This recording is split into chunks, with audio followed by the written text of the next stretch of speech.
Now what we're going to talk about is how to shut off the follow-ups. Let's say somebody booked an appointment or somebody said, hey, stop bothering me. All that depends on what you do with the client.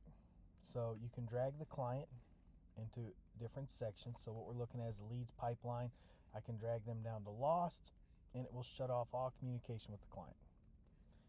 And Lauren Schwab, so we'll put her in lost, and then if we look at just the lost, it's going to show her name, lost. Okay, if I click on the client's name, it's going to open up the contact center. And I can go down through here and look and see it is now red. Red means off. Red means stop.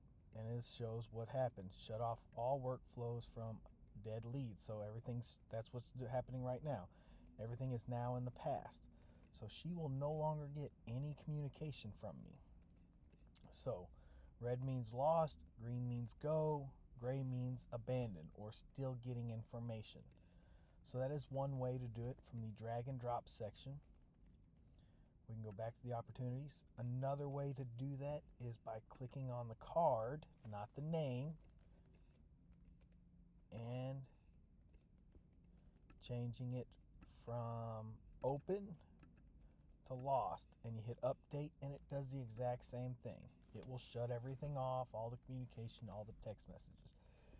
Now, if you're in the leads pipeline, you don't have to do anything. What you'll do is you put the client on the calendar, it will automatically move the client to 1. So the only time you're really going to be moving them to 1 in the leads pipeline is if the client says, hey, stop bothering me. If they get scheduled, it'll automatically move them to green and it will automatically shut that process off. Let's move to your estimate pipeline. The process is identical, except for now there's only 2 options. Instead of putting them on the calendar for 1, you are going to put them in, whether it be 1 or lost. Those are your options. 1 means they're going to go on to the next phase in the production calendar. Lost means, hey, I'm shutting everything off. If they go through this whole automated process, they're going to end up in the abandoned and continue getting text messages. So the one thing you always want to check is when you go to your contacts. Let's go about this a little different way. We'll go back to leads pipeline, lost, Lauren Schwab. Click on her name, and you're going to look for this, making sure everything is inactive. If you see it as active, then you know the system is still running, and that would be a question you want to ask. But you're looking for this to be all in the past and this to be red. If that's not red, that means this stuff is still going. If that's not green, it means this stuff is still going. Okay, if it's gray, it's still going. So if you go through and you just move somebody to delete the client off the estimate, guess what? That doesn't tell the system anything. The system goes by whether it was lost, won, or abandoned. So it's very important you follow the process that's been set up in the system, because if you don't, your clients will get additional text messages and those things. So follow the process there when we've discussed earlier on how to add a client and what to do to the client and all that stuff. That is the steps for one, lost or abandoned. The process will be identical in the production pipeline. You will want to make sure that everybody gets dragged into the one part of the production pipeline. And the reason that is because on the dashboard it'll now show it as 1. It will also include an automated email that goes out in 6 months or 12 months, just reaching back out to the client, checking back with them, stuff like that. So you want to make sure that always gets marked as 1. Now, you don't always want everybody to get a review request. So if you want to have somebody get a review request, you can click on the card.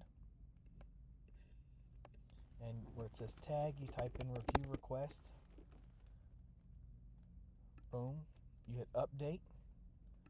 and that will move the client into the review request pipeline like we discussed earlier.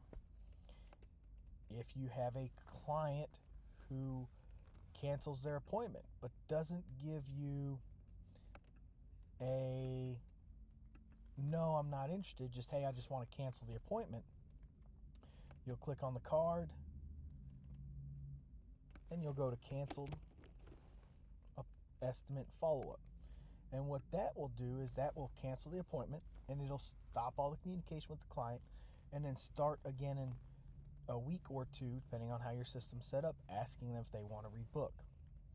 If the client is already had an estimate and they say, hey, we're not quite sure yet, follow back up with us later, you don't want to continue texting them, but you want it to be automated, you can go to delay and then estimate delay follow-up.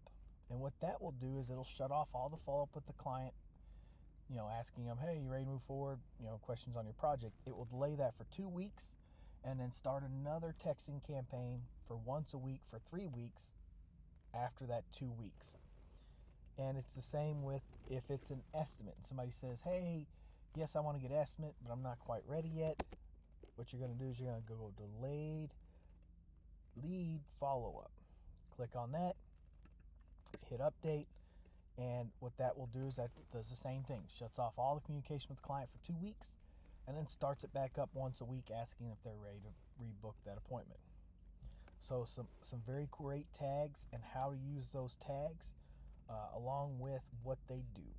If you have any other questions, let us know.